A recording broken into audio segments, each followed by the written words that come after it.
शहर में रहने वाली निहारिका की शादी गांव के राम से हो जाती है। निहारिका को ज्यादा किसी चीज का शौक नहीं होता, जिस वजह से वो ससुराल में खुशी से रह रही होती है। लेकिन गोलगप्पों का प्यार सबको बहुत परेशान करता है। देखो जी, हमारी शादी को ना 1 हफ्ता हो गया और मुझे गोलगप्पे खाए हुए पूरे 7 दिन बीत गए। इतने लंबे समय तक अपने गोलगप्पों के बिना मैं आज तक नहीं रही। ओहो, आई बड़ी गोलगप्पे खाने वाली। हुक्म तो ऐसे चला रही है जैसे तेरे पापा ने हमें यहाँ कोई दुकान खोल कर दी हो। बेटी तो दी है ना, अब उसे थोड़े गोलगप्पे तो आप भी खिला सकते हैं ना। अरे देखो तो जरा, नास पीटे गोलगप्पों के पीछे कैसे कैंची की जैसी जुबान चल रही है इसकी। देखिए मम्मी जी, आप भले मुझे कुछ भी बोलिए, लेकिन अपने गोलगप्पों के लिए मैं कुछ नहीं सुन सकती। हाँ, अरे मैं तुम्हें गोलगप्पे खिला दूंगा, थोड़ा सब्र तो करो। पिछले 7 दिनों से सब्र ही तो कर रही हो ना। अरे गोलगप्पे ही तो है, इतना बेचैन क्यों हो रही हो? आ जाएंगे। सुनो जी, हम लड़कियां पति के बिना रह सकती हैं, पर गोलगप्पों के बिना नहीं, कभी नहीं। वो मेरा पहला और आखिरी प्यार है। निहारिका की बात सुनकर उसकी सास और पति सिर पकड़कर बैठ जाते हैं। जिसके बाद राम गोलगप्पों का इंतजाम करने घर से बाहर चला जाता है। कुछ देर बाद वो गोलगप्पे लेकर घर वापस आता है, जिन्हें देखकर निहारिका सारे काम छोड़कर खुशी से भागते हुए राम के पास आती है। तुम आ गए? इतनी देर क्यों लगाई? पता है ना मैंने तुम्हें कितना मिस किया। अरे थोड़ी देर पहले ही तो घर से गया था। क्या तुम? अरे मैं तो अपने गोलगप्पों से बात कर रही हूँ, तुमसे नहीं। निहारिका का गोलगप्पों के लिए ऐसा प्यार देखकर राम हैरान रह जाता है। अब वो गोलगप्पों को प्लेट में अच्छे से सजाकर उन्हें खाने बैठती है। लेकिन पहला गोलगप्पा खाते ही वो गुस्से में प्लेट खिसका देती है। ये कैसे घटिया गोलगप्पे उठा कर ले आए? न पानी में स्वाद, न गोलगप्पों में। हाय हाय, महारानी के नखरे तो देखो, इन्हें गोलगप्पे में भी अलग अलग स्वाद चाहिए। ठीक है, आप लोग इस पर बहस मत शुरू कर देना, मैं ना कल दूसरी जगह से खरीद लाऊंगा, ठीक है? अगले दिन राम निहारिका के लिए गांव में दूसरी दुकान से गोलगप्पे खरीद कर लाता है, पर उसे वो भी पसंद नहीं आते। जिसके बाद बहुत दिनों तक यही सिलसिला चलता रहता है, जिसमें राम अपनी पत्नी के लिए दूसरे गांव तक जाकर वहां से भी गोलगप्पे खरीद कर लाता है।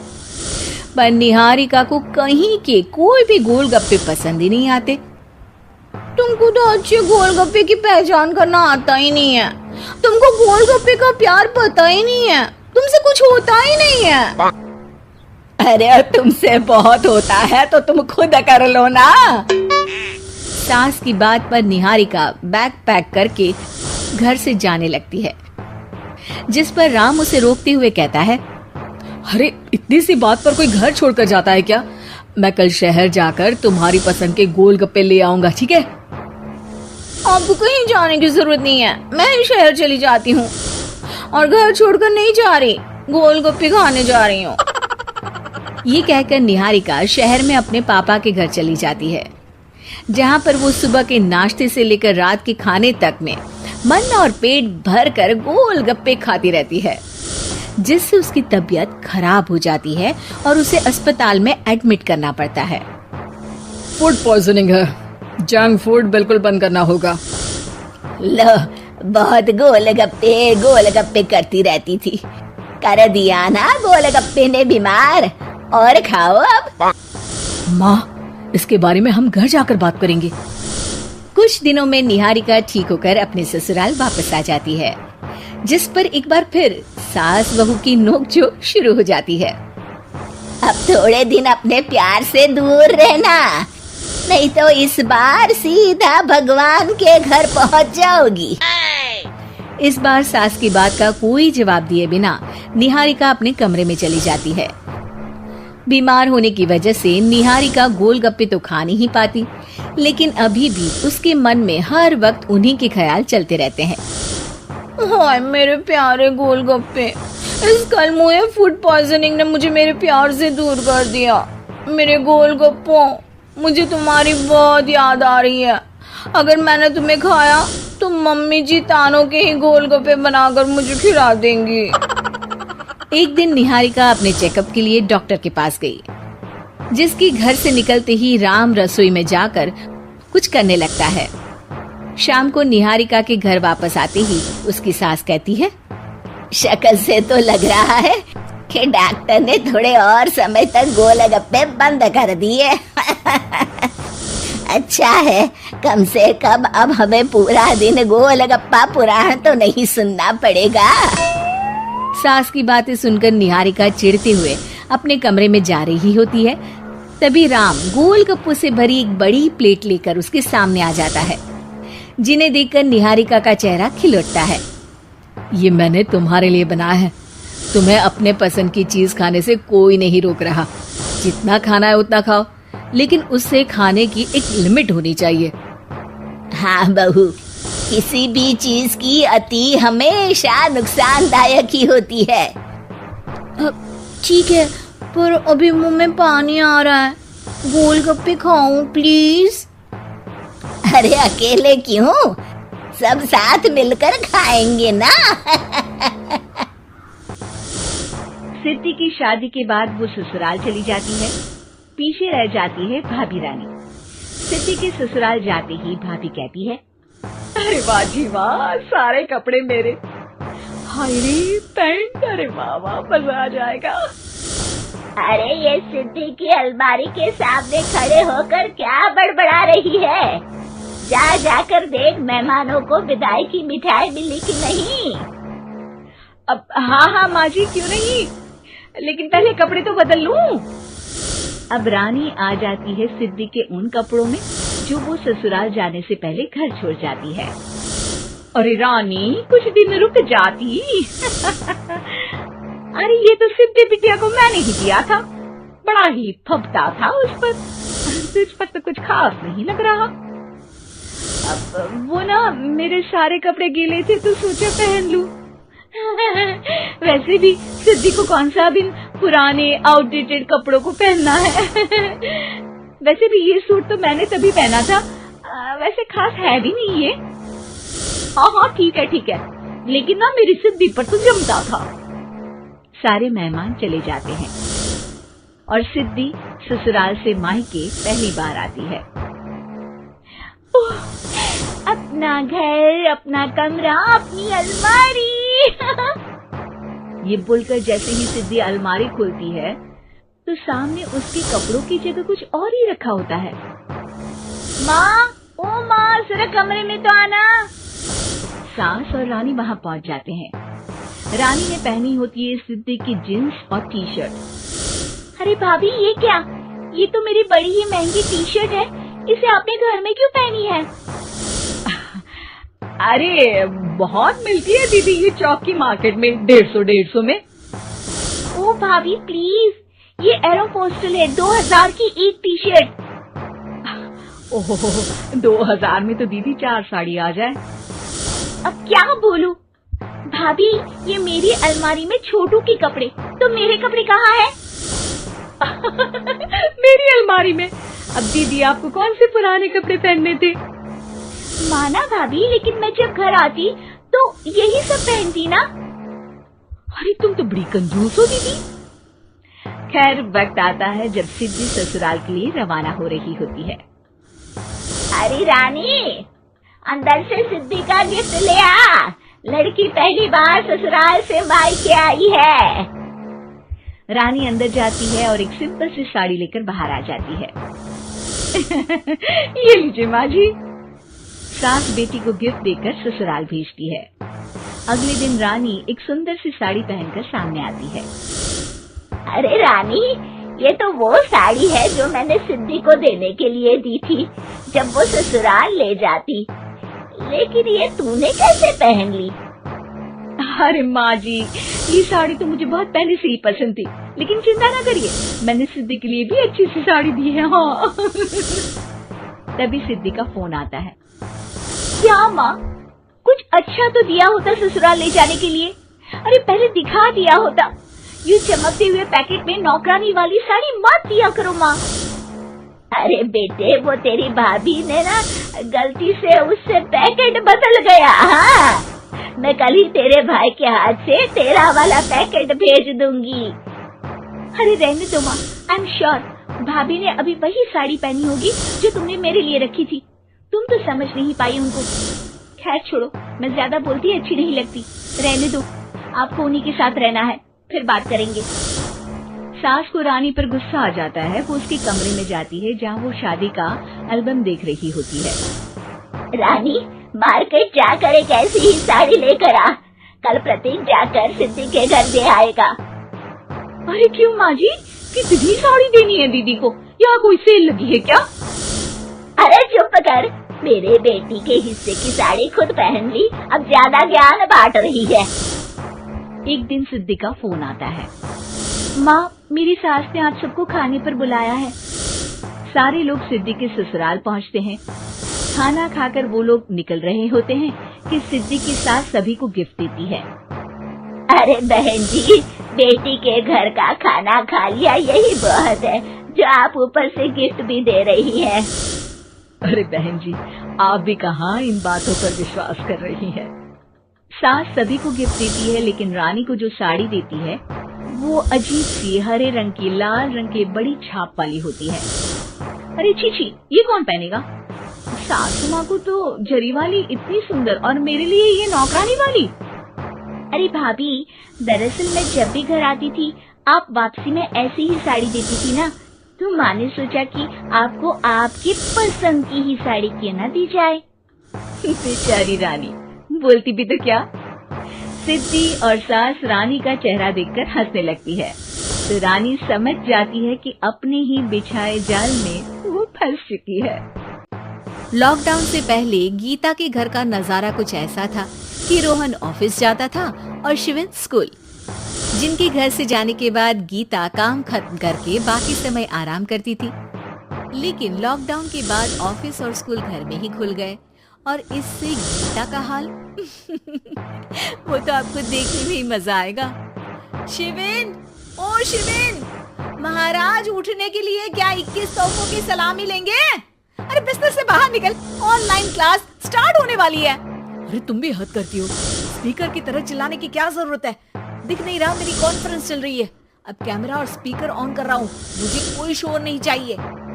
इस पर जैसे ही रोहन लैपटॉप का कैमरा और स्पीकर ऑन करता है, तभी कुकर की सीटी बजती है। करा लो अब इसे चुप। लॉकडाउन नहीं हुआ, मेरी मौत का फरमान जारी हो गया। दोनों बाप बेटे ने नाक में दम किया हुआ है। ऐसा बोलकर गीता वहाँ से शिविन के कमरे में पहुँच जाती है, जहाँ शिविन अभी भी सो रहा होता है। ओ आलसी, अब अगर 5 मिनट में नहीं उठाना तो आज तेरा गेम और यूट्यूब कैंसिल।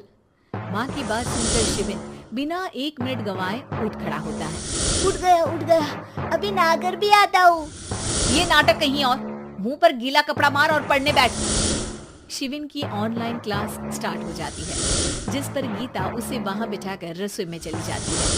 थोड़ी देर में उसे कमरे से कुछ आवाज सुनाई देती है, जिसे सुनकर वो कमरे में वापस आती है। हाय राम, तुझे क्लास अटेंड करने के लिए बोला था, कैमरा ऑफ करके बिस्तर पर नाचने के लिए नहीं बोला था। मम्मी, मुझे कुछ समझ नहीं आ रहा, आप बाद में पढ़ा देना ना, वैसे भी अटेंडेंस तो लगी गई है। हाँ बेटा, जरूर बन जा, तू अभी से हम सबका बाप बन जा। अरे नहीं मतलब कहाँ से लाते हो इतना दिमाग, और पढ़ाई करते हुए ये चला कहाँ जाता है? नाइस क्वेश्चन, दिमाग से पूछकर बता दूंगा। शिविन की बातों से परेशान होकर गीता उसे मारने के लिए जैसे ही आगे बढ़ती है, तभी वो कमरे से बाहर भाग जाता है। अब शिविन आगे और गीता हाथ में चप्पल पकड़े उसके पीछे पीछे पूरे घर में दोनों घूम रहे होते हैं। इसी बीच वो रोहन के पास पहुंच जाता है और शिविन को मारने वाली चप्पल रोहन के लैपटॉप पर जाकर गिरती है। ओए माँ! मम्मी, अब पापा को चप्पल मार रही हो?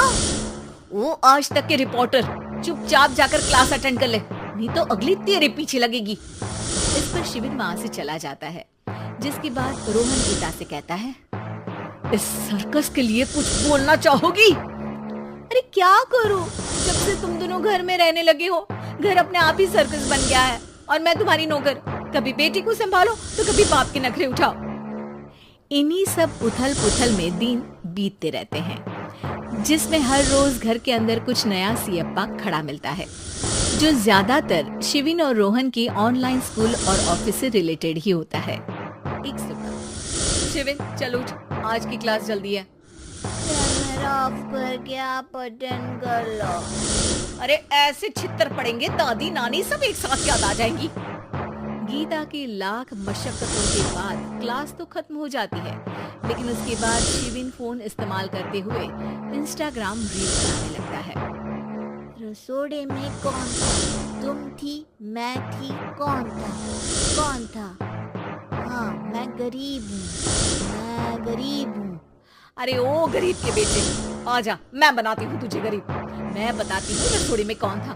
पढ़ाई करने बोलो तो इनकी माँ मर जाती है, और ये पागलपंतियाँ जितनी मर्जी करा लो। गीता शिविन को डांट रही होती है, तभी रोहन बीच में बोल पड़ता है, अरे बच्चा ही तो है, इतना गुस्सा क्यों कर रही हो? बेटे का साथ देने की इसी एक कोशिश में अब शिविन के साथ साथ रोहन भी गीता के गुस्से की सूली पर चढ़ जाता है। अगर बेटे पर इतना ही प्यार आ रहा है तो इसे क्लास अटेंड क्यों नहीं कराते? इसका होमवर्क क्यों नहीं कराते? उस समय तो बहुत जल्दी मीटिंग आ जाती है, वो काम मैं करूं और यहाँ इस बेफिजूली की चीज में तरफदारी करके बन जाओ महान। हे भगवान, कोई तो इनके ऑफिस और स्कूल खुलवाओ, मैं इन्हें और घर में नहीं सह सकती। अरे कुछ और मांग लेती, क्योंकि तुम्हारी ये विश इस साल तो पूरी होने से रही, कोरोना। हाय नास बेटे ने जिंदगी ही बर्बाद कर दी। खाए कोई पचाए कोई, कल मुझे चुन चुन कर सबको मेरी बद्दुआ लगेगी। उन्होंने दुनिया का और इन बाप बेटे दोनों ने मेरा जीना मुश्किल कर दिया। गीता वहां से चली जाती है, जिसके बाद रोहन शिविन से कहता है, अरे तुम्हारी मम्मी इतनी भड़की हुई क्यों है? आपकी वजह से पूरा समय घर में रहते हो और उस पर कोई काम कराने की जगह बस ऑर्डर देते रहते हो। अच्छा बेटे, सारा इल्जाम मुझ पर? पूरा दिन तो वो तुम पर ही चिल्लाती है। हाँ, मतलब दोनों का 50-50 है, कुछ करना पड़ेगा। वो कहते ना, make the best out of worst. I have an idea. वैसे तुम्हारी माँ सही कहती है, बहुत जुबान चलाने लगे हो, कम बोला करो। अगली सुबह रोहन और शिविन अपनी गलती को सुधारने के लिए गीता के उठने से पहले घर का आधा काम खत्म कर देते हैं, जिसे देखकर गीता खुश हो जाती है और फिर बाकी बचा काम वो तीनों मिलकर पूरा कर लेते हैं। जिसके बाद अब वो सब मिल बांट कर हर काम में एक दूसरे की मदद करते हुए लॉकडाउन का मजा लेने लगते हैं। ननद की गरीब भाभी रीना एक मध्यम परिवार की लड़की थी, लेकिन उसकी भाभी शिवानी एक बड़े घर की बेटी। शिवानी की शादी अभिषेक से लव मैरिज थी। अरे भाभी, ये कितना अच्छा सूट पहना है आपने, काश ऐसा मैं भी पहन पाती। अरे क्यों नहीं रीना, वैसे भी तुम्हारा और मेरा नाम तो एक ही है, जब मन करे पहन लेना। भाभी, आपको आपके पापा ने कितने अच्छे कपड़े गहने दिए हैं। मैं उनकी इकलौती बेटी जो हूँ। बेटी तो मैं भी इकलौती हूँ, लेकिन क्या करे, पापा है नहीं, पता नहीं कैसे होगी मेरी शादी। तभी वहाँ शिवानी की सास आ जाती है। अरे क्यों नहीं करेगा भाई तेरी शादी धूमधाम से, आखिर जिम्मेदारी है तो उसकी। और वो दिन भी आ जाता है जब रीना की शादी तय हो जाती है। अभिषेक, क्या हुआ? आप इतने परेशान तो कभी नहीं दिखे, कोई बात है तो बताइए मुझे। अरे शिवानी, वैसे तो शादी का सारा इंतजाम हो गया है, लेकिन गहनों का रेट तो आसमान छू रहा है। कैसे क्या करूं, कुछ समझ में ही नहीं आ रहा।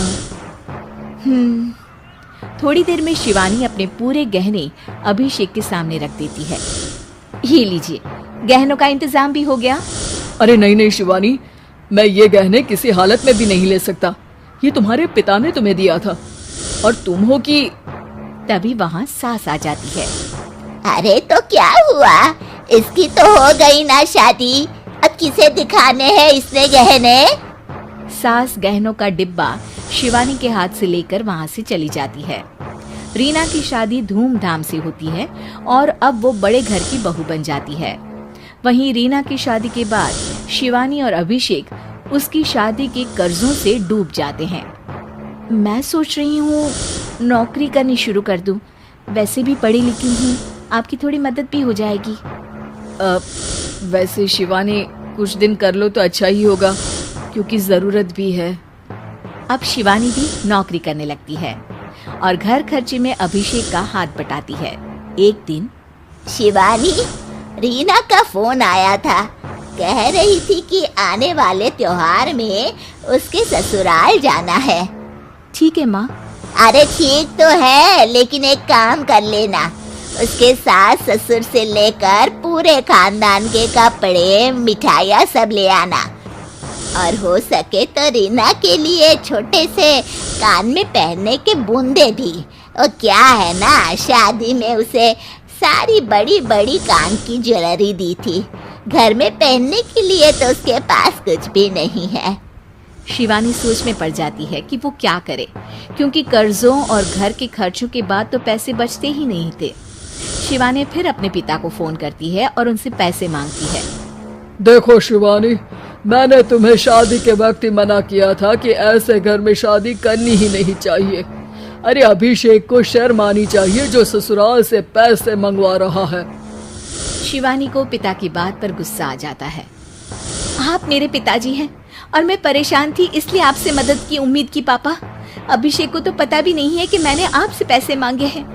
शिवानी सोचती है कि वो अभिषेक से बात करे, लेकिन फिर उसे लगता है कि वो टेंशन ले लेगा। तभी शिवानी की नजर हाथ के कंगन पर पड़ती है। सीधे बाजार जाती है और उसे बेचकर ननद के घर ले जाने का सारा सामान लेकर आती है और सास के सामने रख देती है। हाँ ठीक है, लेकिन फल थोड़े और अच्छी क्वालिटी के होने चाहिए थे। शिवानी कुछ नहीं कहती, वहां से चली जाती है। एक दिन शिवानी, रीना का फोन आया था, बहुत रो रही थी। क्यों माँ, क्या हुआ? सब ठीक तो है ना उसके ससुराल में? अरे तूने तो उसकी नाक ही कटवा दी। अब मैंने क्या कर दिया माँ? कह रही थी कि बड़े घर की बहू है भाभी, जो कपड़े दिए वो ब्रांडेड भी नहीं थे। तू तो जानती है ना उन लोगों का पहनावा कितना अच्छा है। तू तो मेरी बेटी का भला कभी सोचती नहीं। हाय भगवान, अरे बड़े घर की बहू है, इसी बात की जलन है ना तुझे? लेकिन याद रख, मेरी बेटी का सोचने के लिए भगवान है। तुम लोग कभी उसका बुरा नहीं कर पाओगे। अब शिवानी के मन में सवाल था कि क्या ईश्वर सिर्फ रीना के साथ है, उसके साथ नहीं? लेकिन उसे सुकून था कि वो अभिषेक के साथ उसकी जिम्मेदारियों को निभाने में बराबरी की हकदार है। शिवानी वहां से चली जाती है। वो सास से कुछ नहीं कहती, क्योंकि अमीर घर की बहू बनकर रीना को भले ही सुकून ना हो, लेकिन गरीब घर की बहू बनकर शिवानी खुश है, क्योंकि खुशी पैसों से नहीं परिस्थितियों पर निर्भर करती है। घर की लड़ाइयाँ कितनी भी हो, लेकिन ये भी सच है कि किसी पर कोई आपत्ति हो तो अपना ही परिवार साथ देता है। भैया, मेरे पीछे पुलिस लगी है, प्लीज मुझे बचा लो। रवि और राज दो भाई, लेकिन दोनों में कभी नहीं पटी। अरे क्या हुआ छोटे, क्या कर दिया तूने? अरे कुछ नहीं भैया, मेरा दोस्त है ना राजू, वो मुझे लेकर बैंक गया था। मुझे नहीं पता भैया कि वो वहाँ बैंक लूटने जा रहा है। मैं उसके साथ बैंक में घुसते ही सीसीटीवी कैमरे में दिख गया हूँ। अब पुलिस मुझे ढूंढ रही है भैया, मुझे बचा लो। राज कुछ सोचता है, फिर कहता है, ओके, तुम यहीं रुको, मेरा एक दोस्त पुलिस में है, मैं बात करता हूँ। तभी वहाँ रवि की बीवी राज की बीवी के साथ आ जाती है। तुम लोगों के घर जब तक पुलिस का आना जाना है, बच्चों को यहीं छोड़ दो, उन पर असर ठीक नहीं पड़ेगा। तभी वहाँ पुलिस आ जाती है। चलो चलो, कौन है रवि, थाने चलो। मैंने कुछ नहीं किया, मुझे कुछ नहीं पता। अरे वो तो पुलिस स्टेशन चलकर ही पता चलेगा कि कुछ पता है कि नहीं। चलो। कहानी का फ्लैशबैक। भैया मुझे मेरे मकान में हक चाहिए ही चाहिए। अरे लेकिन छोटे, अभी मेरे बच्चों पर काफी खर्चा है, तेरी भाभी की भी तबीयत ठीक नहीं रहती, बजट बिल्कुल नहीं है कि मैं अलग होकर रहूं। देख लो भैया, 1 महीना है तुम्हारे पास, जल्दी से घर खाली कर दो। अरे कैसी बात कर रहे हैं भैया, मेरे शरीर में अभी इतनी हिम्मत भी नहीं कि घर को खाली करे। तो क्यों अपना पोषण बेचा भाभी? अरे तुम तो जानती हो, पिताजी की बीमारी के कारण उन्हें हमारी जरूरत थी, कैसे आते पैसे। ससुर जी तो बूढ़े थे भाभी, उनकी बीमारी में भी पैसे लगाना कौन सा अकल का काम था? तो क्या पिताजी को मैं मरने के लिए छोड़ देता? अरे रवि तू तो समझ, पापा को हमारी जरूरत थी, उन्होंने हमारे लिए हर वो काम किया जिससे हमें खुशी मिले। बैक टू रवि जो जेल में बैठा है। ये मैंने क्या कर दिया था? मैं ना पिता का हुआ ना ही भैया का। मेरे साथ जो हो रहा है ठीक ही हो रहा है। तभी वहां पुलिस वाला आता है। रवि तुमसे कोई मिलने आया है। भाभी आप यहाँ क्यों आई? पुलिस स्टेशन है ये भाभी। भैया आपकी जगह मेरा भाई होता तो क्या मैं नहीं आती? अच्छा ये खाना ले लीजिए, खा लीजिएगा। आपके भैया लगे हैं वकीलों और पुलिस वालों से बात करने में। डरने की कोई बात नहीं, जब आपने गुनाह किया ही नहीं तो सजा भी नहीं मिलेगी। रवि भाभी को देखकर रोने लगता है। घर में साक्षी चुपचाप बैठी होती है कि तभी सोनम कहती है, अरे साक्षी क्या हुआ, परेशान क्यों हो रही हो? भाभी अभी अभी पुलिस स्टेशन से खबर आई है, इन्हें बड़े जेल में शिफ्ट किया जा रहा है। मैं क्या करूंगी भाभी? रो मत, हम अच्छे से अच्छा वकील करेंगे।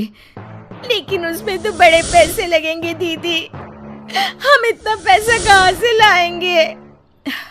अरे क्यों, ये मकान है ना, और मेरे कुछ गहने भी हैं।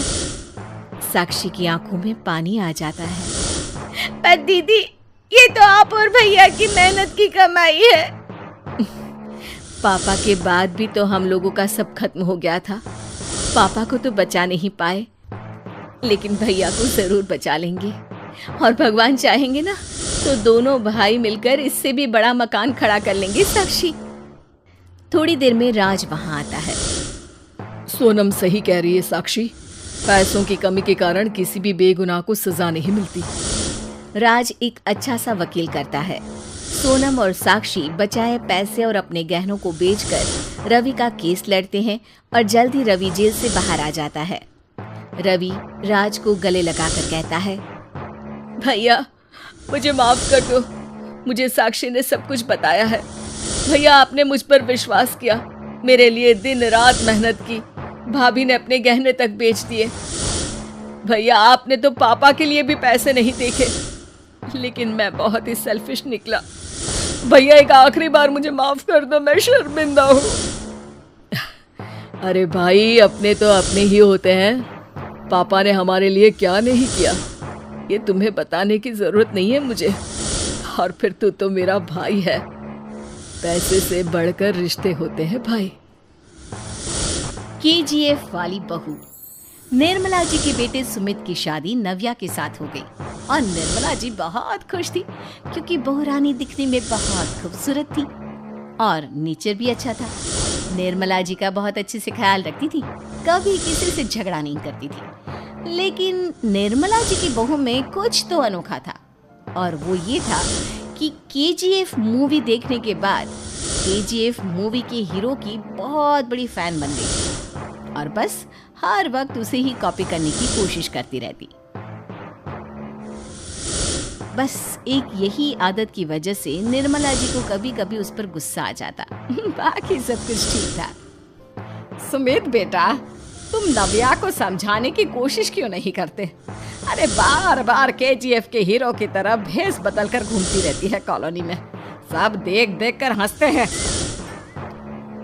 क्या करूं मम्मी, मैंने उसे कई बार कहा कि बहू हो, बहू की तरह रहा करो, लेकिन उसके सर पर तो KGF का भूत सवार है, किसी की सुनती ही नहीं। ठीक है बेटा, तो ऑफिस जा, मैं एक बार और उससे बात करने की कोशिश करती हूँ। थोड़ी देर के बाद नव्या अपने कमरे से निकलकर बाहर आती है। अरे बहू, ये क्या, तुम फिर से केजीएफ की एक्टर बन गई? मम्मी जी आपको पता है ना, मैं उसकी पर्सनालिटी से बहुत इम्प्रेस्ड हूँ और मेरी फेवरेट मूवी है ये। जानती हैं, मैंने तो सारे डायलॉग्स भी रट कर रख लिए हैं।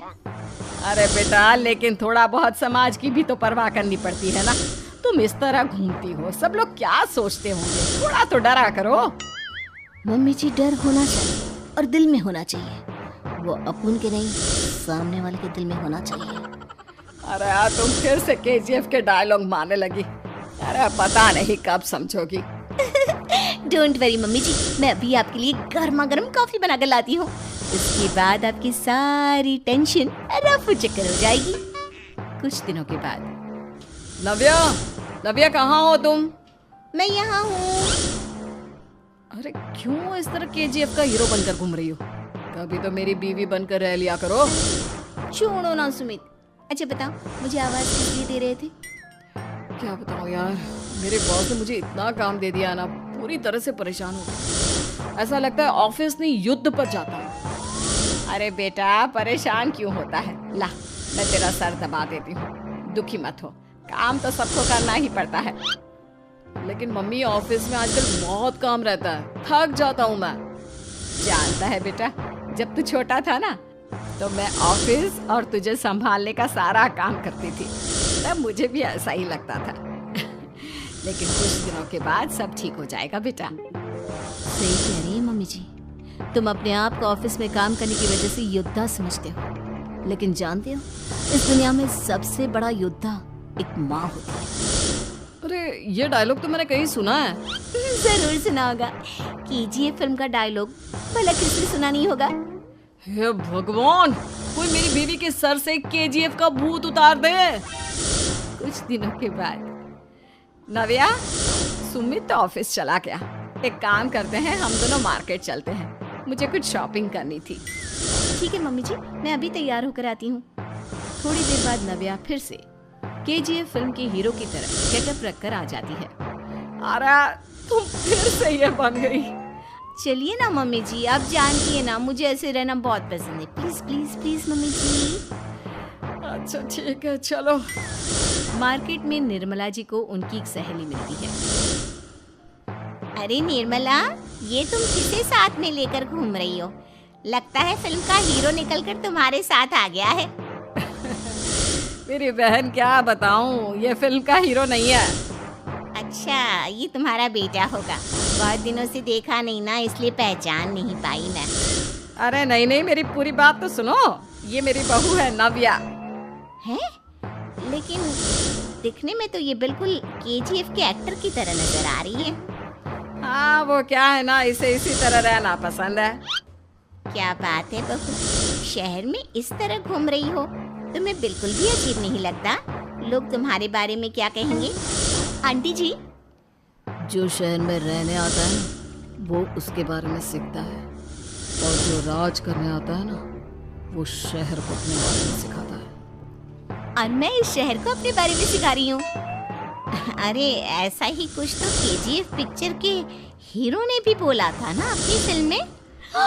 ये हुई ना बात, सही पहचाना आपने, केजीएफ फिल्म के हीरो का ही डायलॉग है ये। निर्मला जी और नव्या को मार्केट में शॉपिंग करते करते शाम हो जाती है और शाम को घर लौटते वक्त एक सुनसान सड़क पर अचानक से एक चोर उनके सामने आकर खड़ा हो जाता है। चुपचाप अपना सारा रुपया, माल, पैसा मुझे दे दो। क्यों दे दे पैसे? तुमने दिए क्या सामान खरीदने के लिए? ओए चुप कर। और इस तरह बहुरुपया बनकर क्यों घूम रहा है? अरे घूम रहा नहीं, घूम रही है, बहू है ये मेरी। लेकिन देखने में तो तुम्हारा बेटा जैसा लगता है। आपने कुछ भी कहो, बेटा है बड़ा हैंडसम। अरे चुप कर, कहा ना बेटा नहीं, बहू है मेरी, बहू है। अच्छा ठीक है, तो ऐसे कहता हूँ, तुम्हारी बहू बहुत हैंडसम है। ओए मिस्टर चोर, ज्यादा बातें बनाने की जरूरत नहीं है। चुपचाप यहाँ से निकलो, तुम्हें कुछ नहीं मिलने वाला। ऐसी बात है? एक मिनट रुको, ये देखो मेरे हाथ में गन है ना, गन, तुम दोनों का भेजा उड़ा दूंगा। नव्या लपक कर वो गन चोर से छीन लेती है। ट्रिगर पे उंगली रखने वाला हर कोई शूटर नहीं होता और उनकी औकात उनको चाहने वालों के अलावा और कोई समझ नहीं सकता। क्या बोले रहा? ये लाइन तो मैंने कहीं सुना है। अरे सुना होगा, जरूर सुना होगा, क्योंकि केजीएफ फिल्म तो सबने देखी है ना। मेरी बहू तो दिन में 4-4 बार देखती है, उसी का डायलॉग है ये। अरे वाह आंटी जी, बहुत कमाल की है आपकी बहू। चलता फिरता केजीएफ का एक्टर ही लगती है।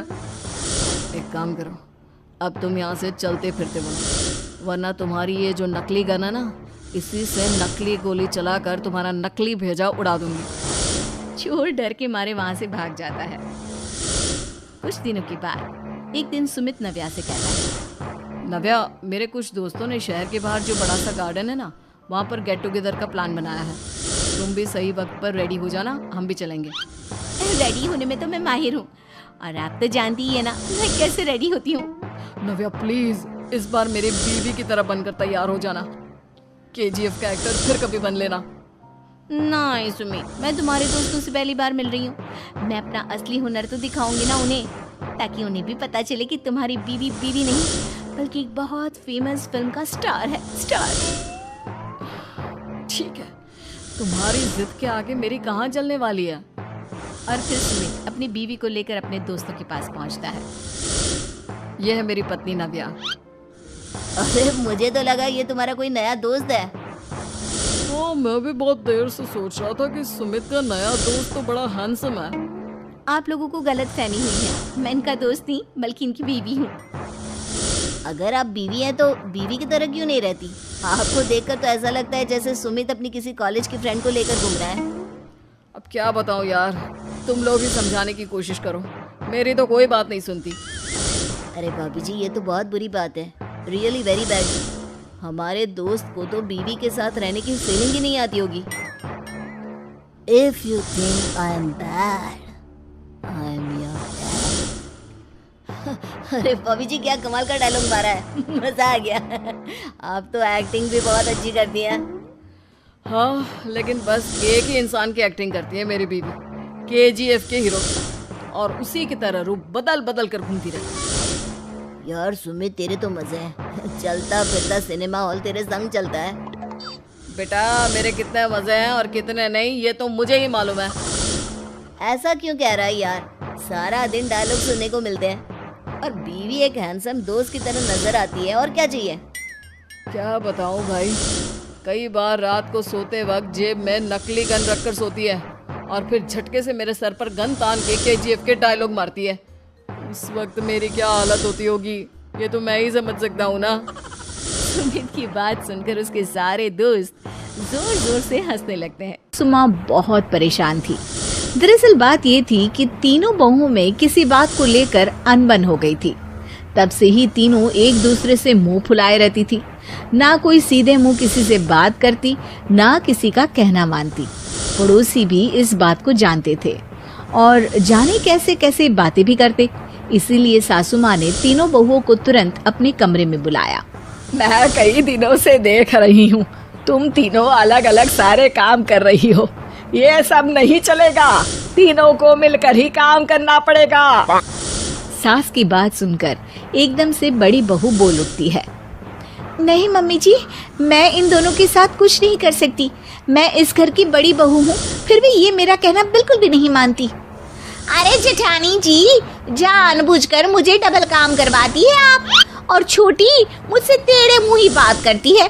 इन दोनों के बीच हमेशा सैंडविच बन जाती है मेरी, और मैं हमेशा आलू की तरह बीच में मसली जाती हूँ। मम्मी जी, इन दोनों को लगता है कि मैं छोटी हूँ तो इनके पैरों तले दब जाऊंगी, लेकिन नहीं, मेरा भी उतना ही अधिकार है जितना इन दोनों का है। बड़ी आई दोनों मेरी चुगली करने के लिए, मुझे क्या कम समझ रखा है। तीनों बहू एक दूसरे से बहस करने लगती है और सास दोबारा ये देखकर टेंशन में आ जाती है और सबसे कहती है, चुप हो जाओ, अब से तुम तीनों सारे काम एक साथ करोगी, आंख बंद करके एक दूसरे की बात सुनोगी।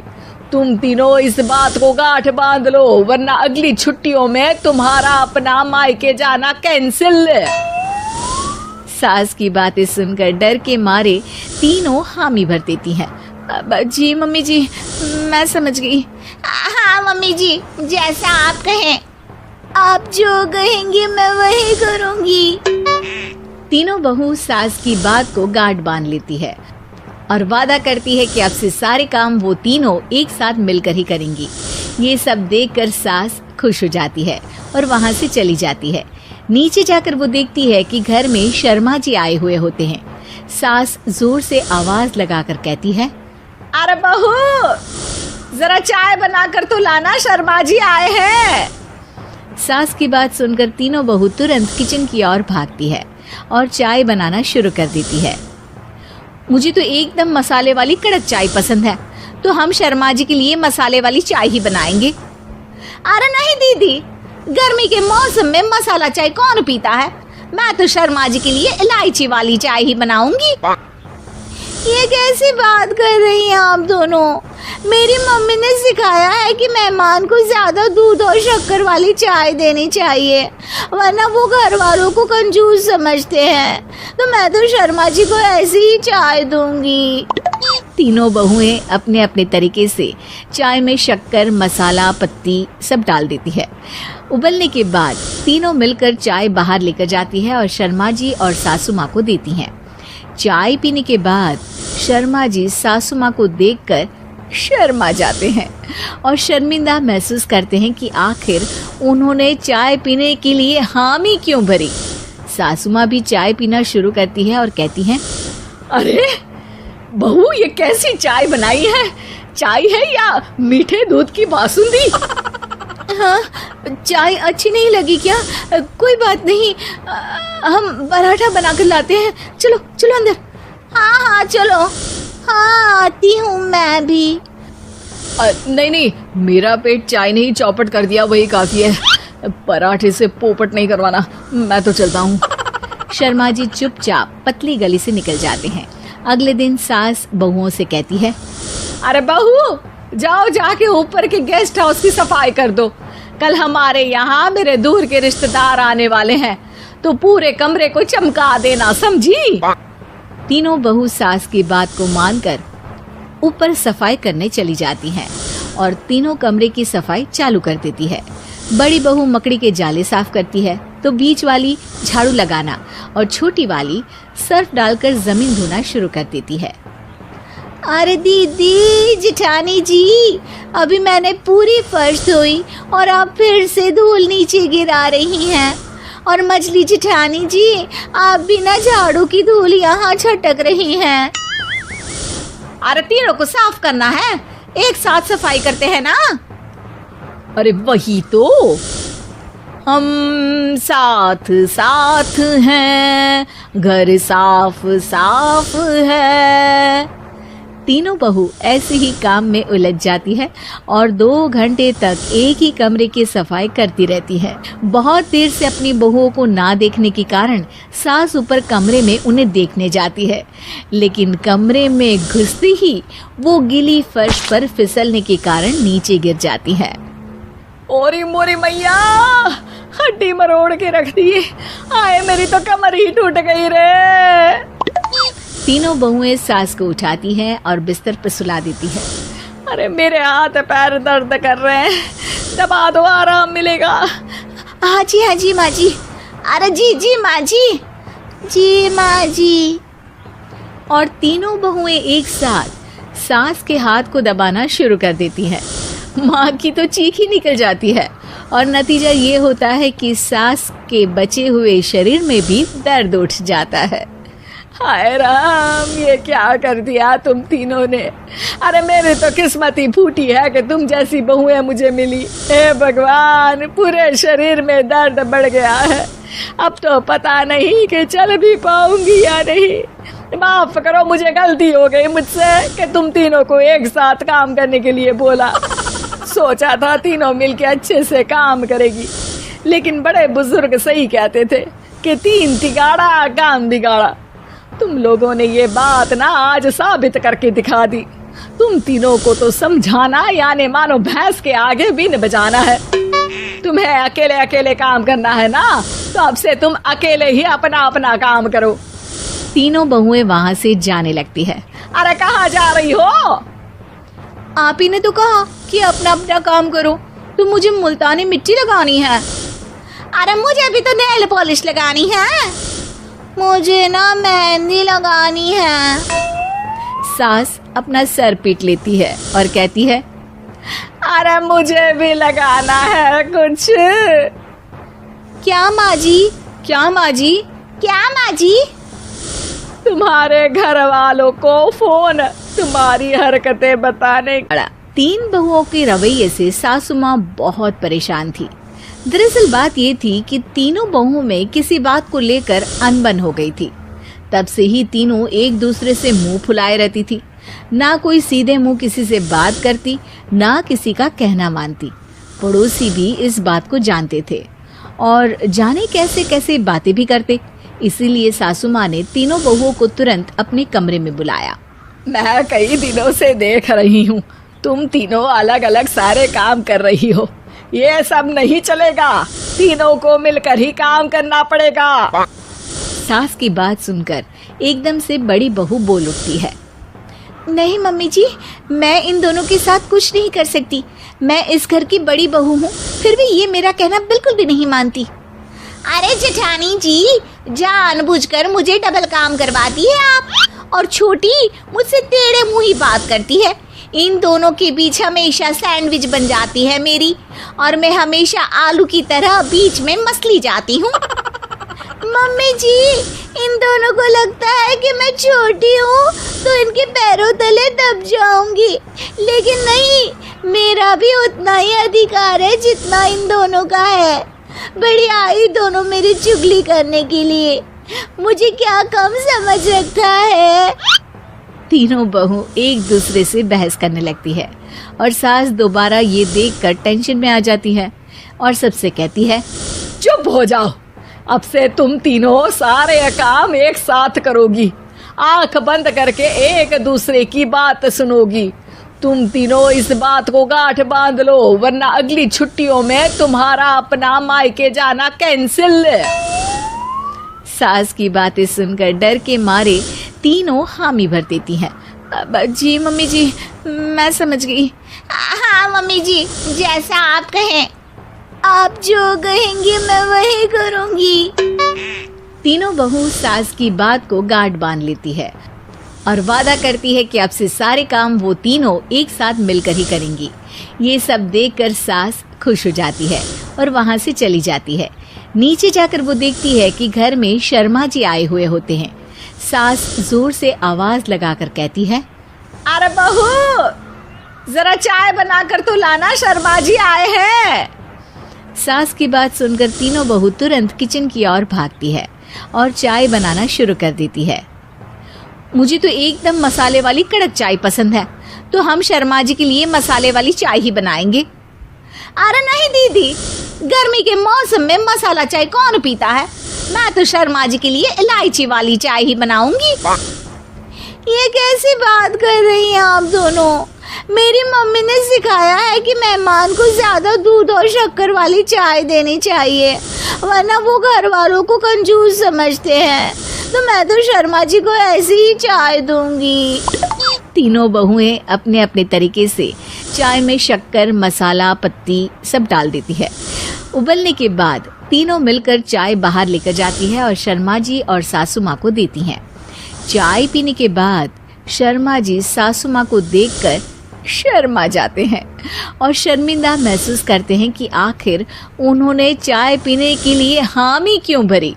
सासू माँ भी चाय पीना शुरू करती है और कहती हैं, अरे बहू, ये कैसी चाय बनाई है?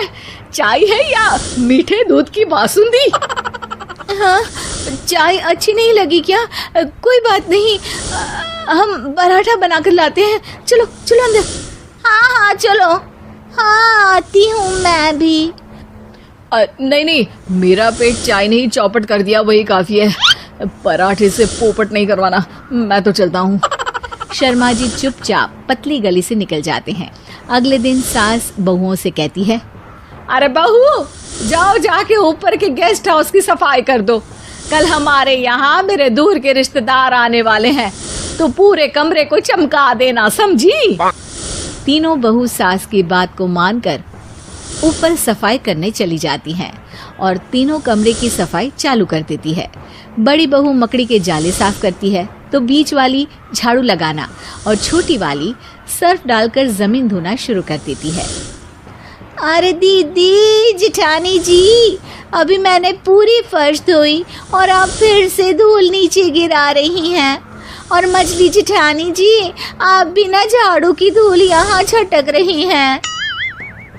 अरे तीनों को साफ करना है, एक साथ सफाई करते हैं ना।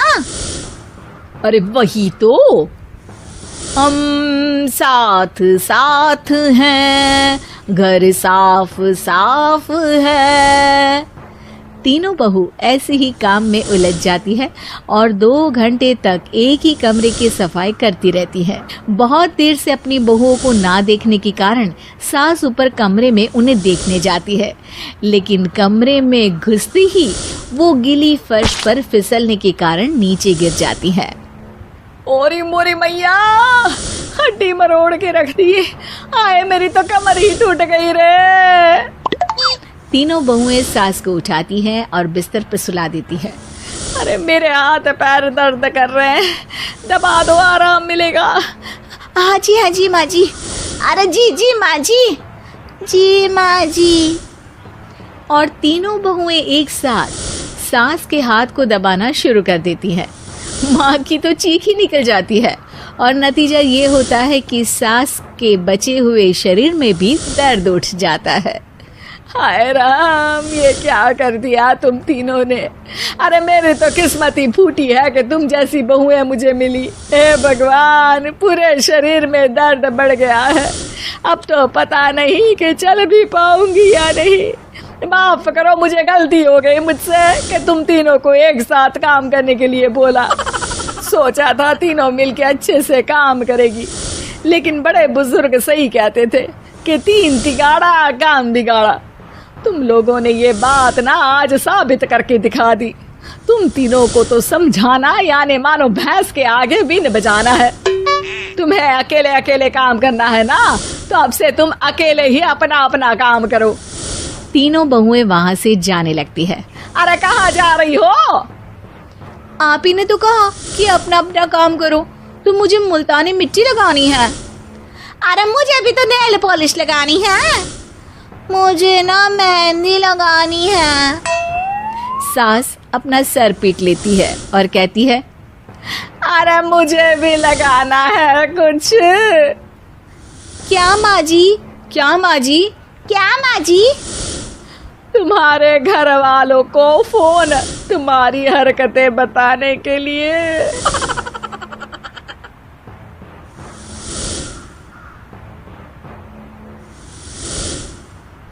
प्रज्ञा को रील्स बनाने का बड़ा ही क्रेज है और वो दिन भर रील्स बनाती रहती है। खाते पीते घूमते फिरते घर में कॉलेज में रील्स बनाने के कारण प्रज्ञा पूरे कॉलेज में हाईलाइटेड है। जहां उसकी रील्स सभी को पसंद आते हैं, वहीं मनीषा चिंता में डूबी रहती है। एक रोज जब खाते हुए प्रज्ञा रील्स बना रही होती है, तब मनीषा कहती है, 1 मिनट भी चैन नहीं है इस लड़की को। ये नहीं कि खाना तो आराम से खा ले, लेकिन नहीं, अरे थोड़ी देर रील्स नहीं बनाओगी तो आसमान नहीं टूट पड़ेगा। अरे मम्मी, इसी को तो कहते हैं डिटर्मिनेशन। तुम नहीं समझोगी ये सब। भगवान, इस लड़की को सद्बुद्धि दे। जब देखो तब टेढ़ा बाका मुंह बनाती रहती है। मनीषा की बात का प्रज्ञा पर जरा भी असर नहीं होता और वो खाते खाते रील्स बनाती रहती है। दिन बीतने लगते हैं और देखते देखते प्रज्ञा का कॉलेज भी खत्म हो जाता है। आए दिन कोई ना कोई मनीषा को प्रज्ञा की शादी करवाने का सुझाव दे जाता है। सब ठीक ही कहते हैं, प्रज्ञा की शादी कर देनी चाहिए। अपने घर के काम काज में व्यस्त हो जाएगी तो खुद ही ये रील्स और नाच गाना बंद हो जाएगा।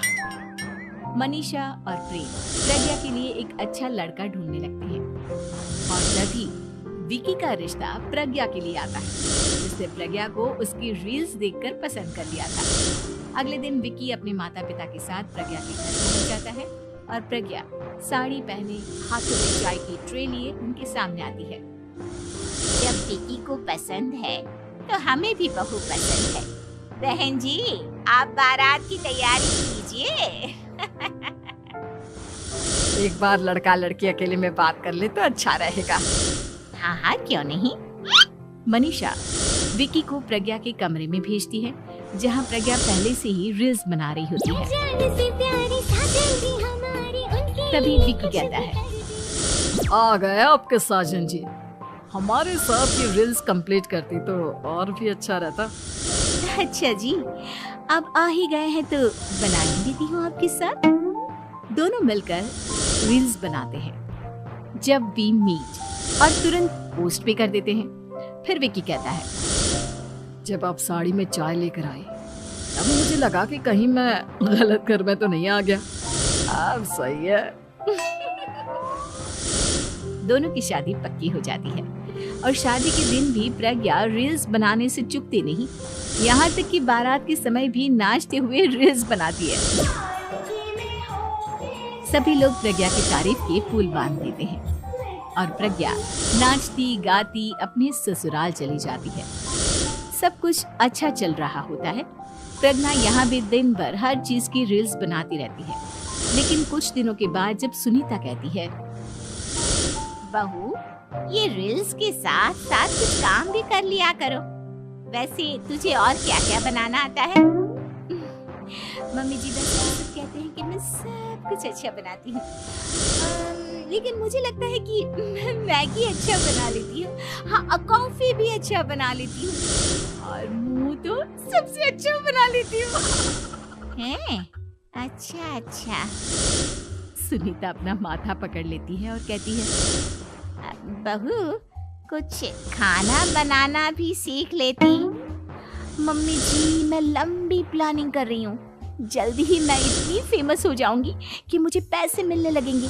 हम दोनों सास बहू राज करेंगे, राज नौकर काम करेंगी और लोगों की तो लाइन लगेगी हमसे मिलने के लिए। तेरा दिमाग खराब हो गया है क्या बहू? हंसी मजाक तक ठीक है, लेकिन इस तरह घर नहीं चलते।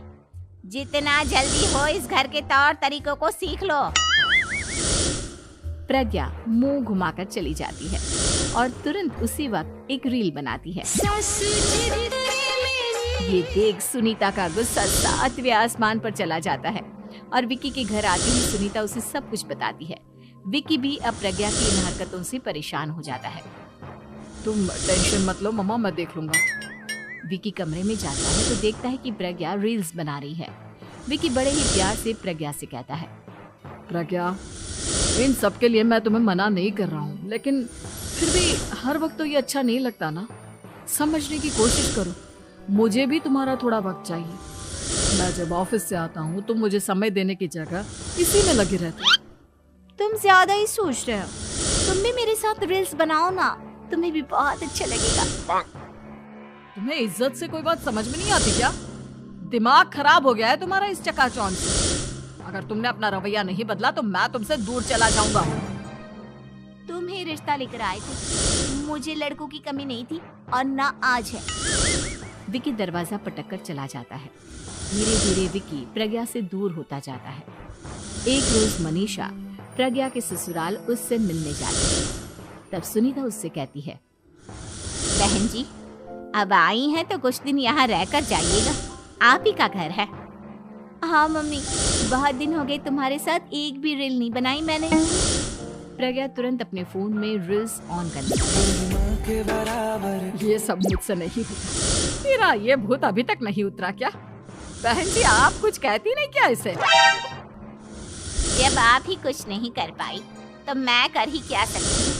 सास तो वैसी ही बदनाम है। शाम को घर की लाइट चली जाती है और मनीषा प्रज्ञा से कहती है, मेरे घुटनों में बहुत दर्द हो रहा है, तू लाइट का कुछ इंतजाम करना बेटा। अच्छा, कैंडल जला देती हूँ मम्मा। प्रज्ञा गाते हुए कैंडल जलाती है और खिड़की के पर्दे के पास रख देती है।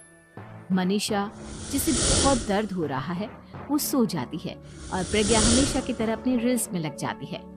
उधर कैंडल की वजह से पर्दा आग पकड़ लेता है और मनीषा के कमरे में आग लग जाती है। बचाओ, कोई है, बचाओ। सभी भागते हैं और विकी कमरे की आग बुझाने में लग जाता है। लेकिन तब तक मनीषा आधी जल चुकी थी। मनीषा की हालत देख प्रज्ञा रोने लगती है। विकी मनीषा को तुरंत हॉस्पिटल ले जाता है और उसे एडमिट कराता है। विकी प्रज्ञा से कहता है, देख लिया ना, तुम्हारे इस नाच गाने की वजह से आज तुम्हारी माँ की जान जाते जाते रह गई। अब पता नहीं तुम और क्या चाहती हो। उधर डॉक्टर कहते हैं, इनकी हालत बहुत नाजुक है, आधे से ज्यादा जल चुकी है। प्रज्ञा रोती हुई मंदिर में जाती है और भगवान के आगे जाकर कहती है, भगवान मेरी माँ को ठीक कर दो, मैं कसम खाती हूँ हाथ से ये रील्स बनाना छोड़ दूंगी, बस मुझे मेरी माँ वापस मिल जाए। 2 दिन बीत जाते हैं और मनीषा खतरे से बाहर आ जाती है। पेशेंट अब ठीक है, आप लोग उनसे मिल सकते हो। सब कोई मनीषा से मिलता है और प्रज्ञा सबके सामने अपना फोन तोड़ देती है। मुझे माफ कर दो मम्मा, मैंने तुम लोगों की बातों को नजरअंदाज किया। बेटा, कोई भी चीज जरूरत से ज्यादा खराब है। मैंने तुम्हें रील्स बनाने से कभी मना नहीं किया, लेकिन हर वक्त एक ही चीज तो सही नहीं है। मैं समझ गई हूँ मम्मा, आई एम सॉरी। प्रज्ञा उस दिन से रील्स बनाना छोड़ देती है और पूरी तरह से अपने घर में लग जाती है।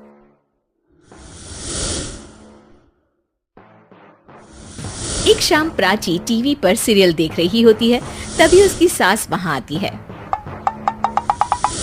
अरे सीरियल में तो ऐसे मग्न है जैसे आज रात का खाना पड़ोसी आकर बनाएंगे। मुझे पता ही नहीं था आपने अपने बेटे की शादी पड़ोस में भी की हुई है। हैं? मतलब? मतलब इस घर में सारा काम बहू ही करती है, आप तो सिर्फ खर्राटे मारती हैं। अच्छा जी, फिलहाल तो तुम आराम फरमा रही हो, चलो जाओ, ये मेरे टीवी देखने का समय है। आहा, इसीलिए मुझे भगाया जा रहा है। सॉरी, अब तो बिल्कुल नहीं जाऊंगी। प्राची की इस बात पर दोनों सास बहू के बीच टीवी रिमोट के पीछे बच्चों जैसे छीना झपटी शुरू हो जाती है, जिसके बीच श्लोक भी काम से घर वापस आ जाता है। आज मेरी चूहे बिल्ली की जोड़ी किस बात पर झगड़ रही है? अरे तेरे बीवी मुझे टीवी ही नहीं देखने दे रही।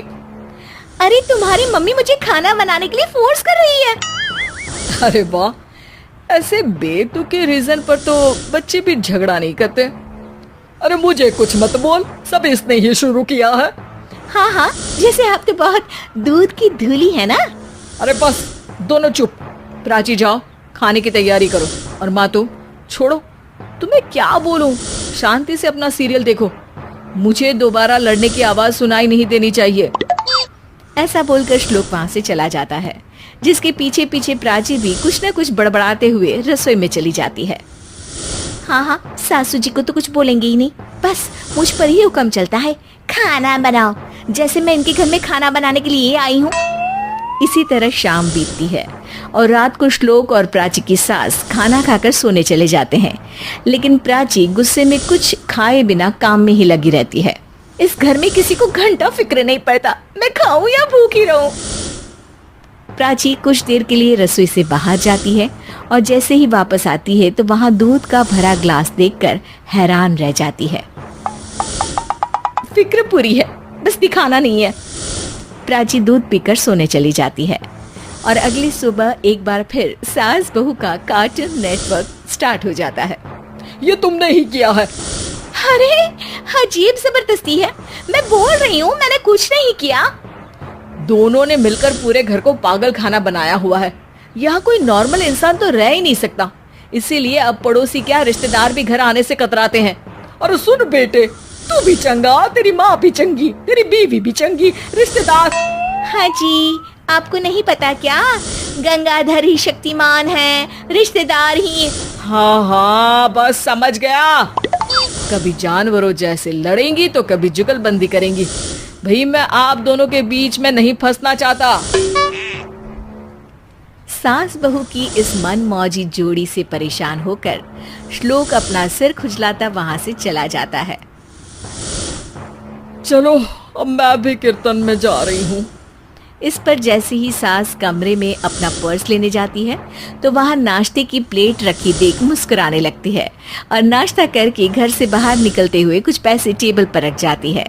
जिसके कुछ देर बाद सिलेंडर वाला घर आता है। ओ मुरी मैया, मैं सिलेंडर के बारे में तो बिल्कुल भूल ही गई थी। घर खर्च के सारे पैसे भी मम्मी के पास है और श्लोक से बोला तो उल्टा 4 बात सुनाएंगे। प्राची ये सोच ही रही होती है कि अचानक उसका चेहरा चमक उठता है और वो घर में आकर इधर उधर देखने लगती है।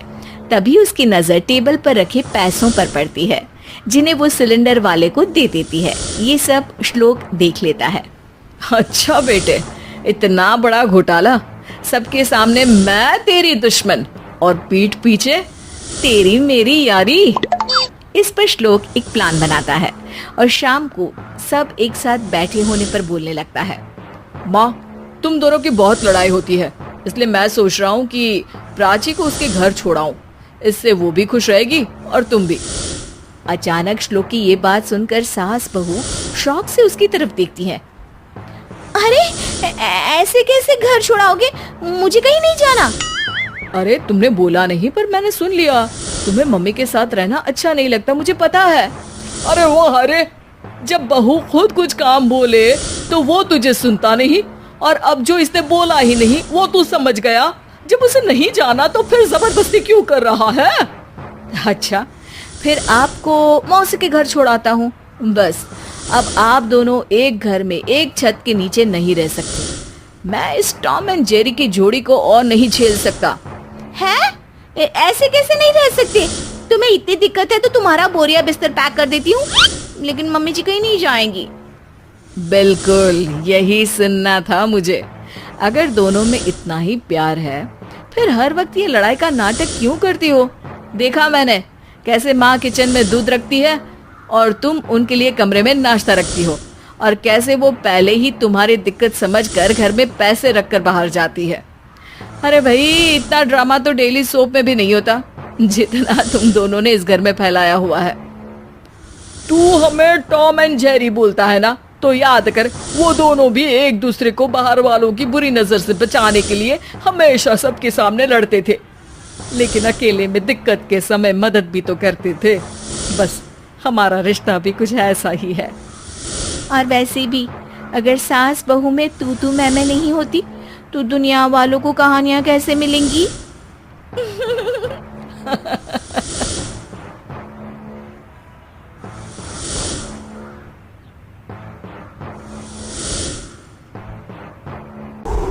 अपने बेटे रिशु के माथे से टपकते हुए पसीने को देखकर सविता की हालत खराब हो गई। ऐसा आज पहली बार नहीं हुआ जब रिशु नींद से घबरा कर जागा है। हाय मेरा बच्चा, न जाने किसकी नजर लग गई है तुझे।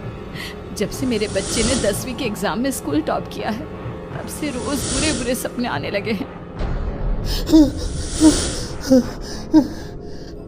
हाँ माँ, मैंने आज फिर से एक काले साए को देखा। वो यहीं मेरी आंखों के सामने खड़ा था। माँ मुझे बचा लो माँ। वो मुझसे कह रहा था कि मुझसे बदला लेगा। माँ कहीं ये प्रशांत? चुप कर, कैसी बात कर रहा है? दोबारा उसका नाम मत लेना। तुझे पता है ना उस प्रशांत ने आत्महत्या कर ली, तो बार बार उसका नाम मत लिया कर। मम्मी, क्या सच में प्रशांत ने आत्महत्या की थी? चुप कर, बहुत सवाल पूछता है आजकल। और फिर रात के वक्त सविता के पूरे घर में एक अजीब सा काला धुआं छाने लगा। गहरी नींद में सोई सविता की जैसे ही आंख खुली उसका दम घुटने लगा। वो दौड़कर रिशु के रूम की तरफ गई जहां उसके दरवाजे पर घूमती एक काली परछाई देख वो बुरी तरह से घबरा गई। कौन है वहाँ? कौन है? सामने आओ। ये मैं हूँ, तुम्हारी काली करतूत।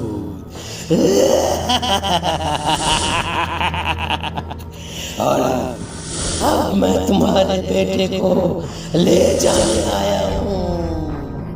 नहीं, मेरे बच्चे को छोड़ दो प्लीज। मेरे रिशु को कुछ मत करना। वो परछाई रिशु के कमरे में घुस जाती है। सविता भी उसके पीछे पीछे दौड़ कर जाती है और देखती है कि अब वो साया साफ नजर आ रहा था। वो सर से पैर तक खून में सना हुआ था और उसके शरीर के सारे अंग कटे फटे हैं। क्या चाहिए तुम्हें? तुम जो बोलोगे मैं करूंगी, लेकिन मेरे रिशु को छोड़ दो।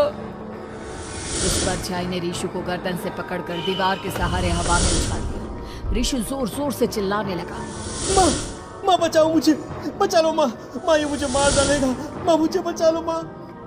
नहीं नहीं, ऐसा मत करो, मुझे मार दो लेकिन मेरे बच्चे को छोड़ दो। मैं तुम्हारे आगे हाथ जोड़ती हूँ। वो परछाई रिशु को जमीन पर गिरा देती है और अचानक वहां से गायब हो जाती है।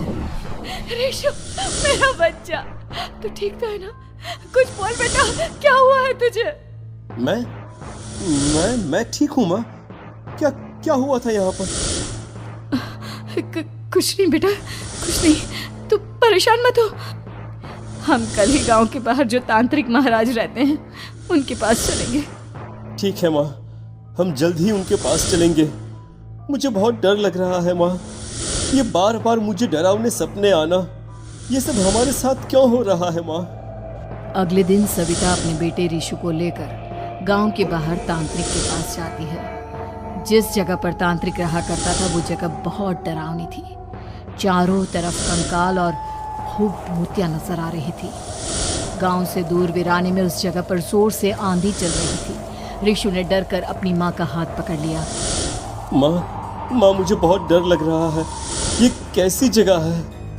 देख बेटा, हमारे साथ जो कुछ भी हो रहा है उसका इलाज सिर्फ और सिर्फ ये तांत्रिक महाराज ही बता सकते हैं। अब यही है जो हमें प्रॉब्लम से बाहर निकाल सकते हैं। जैसे ही सविता और रिशु तांत्रिक की झोपड़ी के अंदर पहुंचे, वहां का नजारा देखकर उनकी आंखें फटी की फटी रह गई। तांत्रिक की झोपड़ी के अंदर कई सारे लोग अपनी गर्दन घुमा घुमा कर जोर जोर से चीख रहे थे। कौन हो तुम और यहाँ क्यों आई हो? महाराज, मेरे बेटे को कुछ दिनों से एक डरावनी काली परछाई नजर आती है और कल रात उसने मेरे बेटे पर हमला भी कर दिया।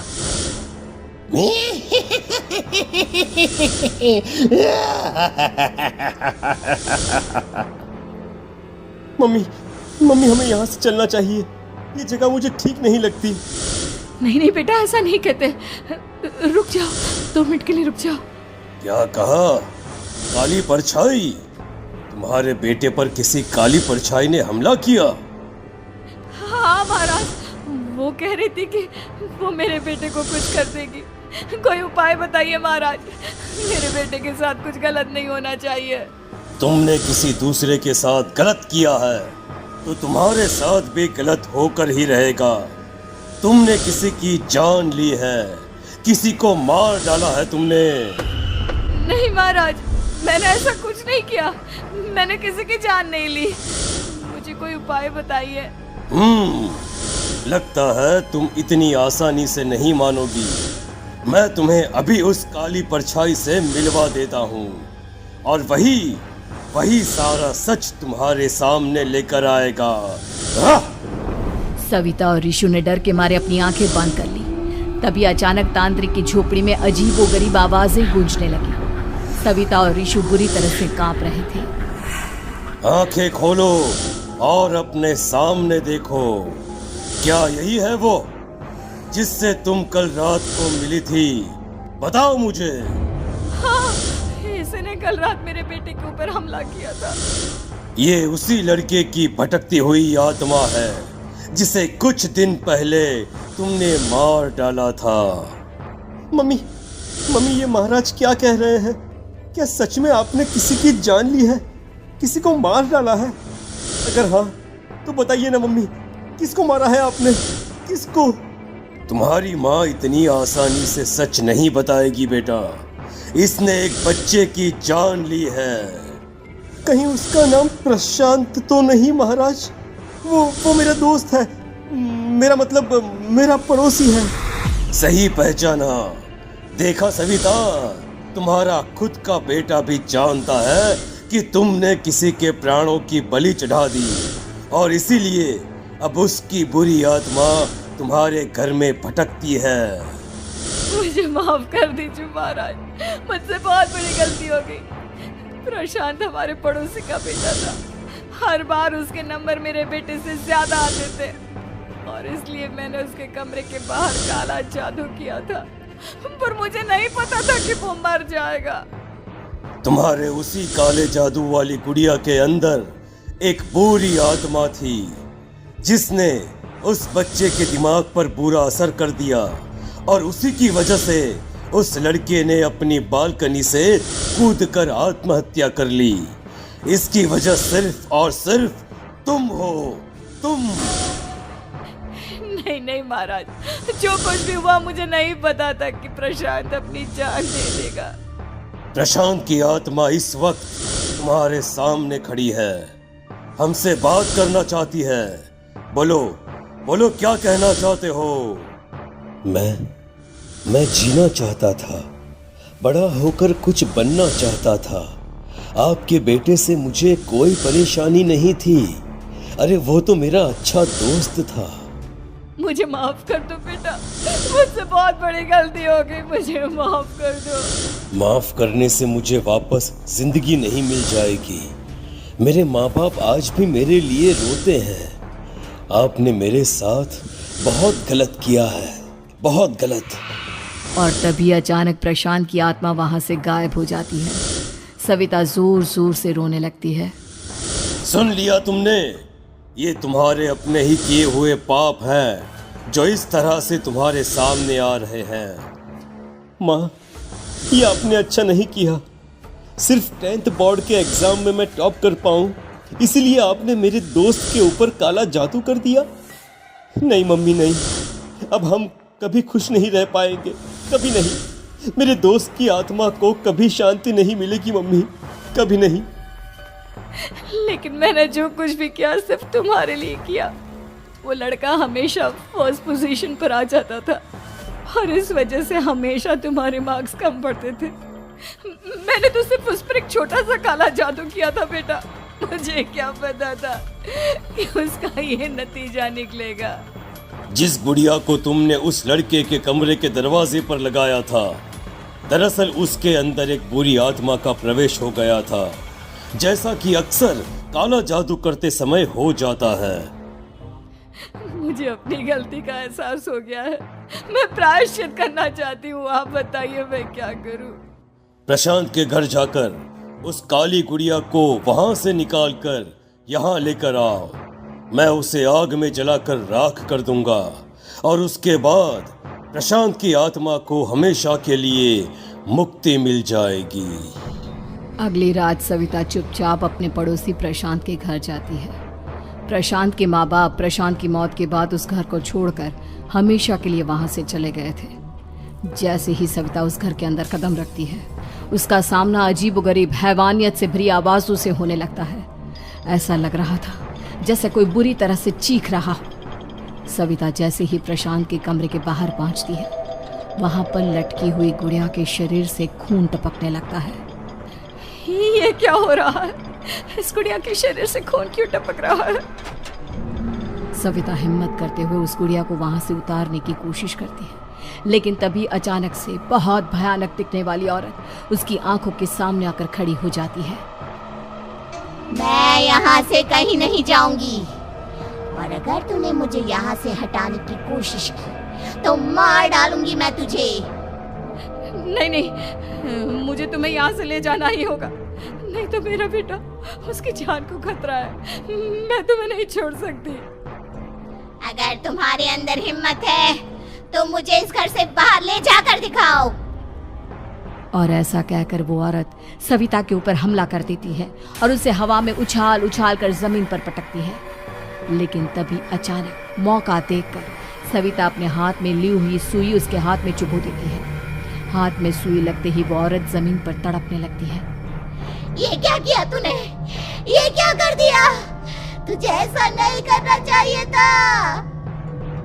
तांत्रिक ने मुझे कहा था कि तुझसे जीतने का सिर्फ यही एक तरीका है जिससे मैं अपने पापों का प्रायश्चित कर सकती हूँ और अपने बेटे की जान बचा सकती हूँ। और उसके बाद वो डरावनी दिखने वाली औरत एक छोटी सी जादुई गुड़िया में तब्दील हो गई और सविता ने उसे ले जाकर तांत्रिक को दे दिया। तांत्रिक ने जादुई गुड़िया को आग के हवाले कर दिया।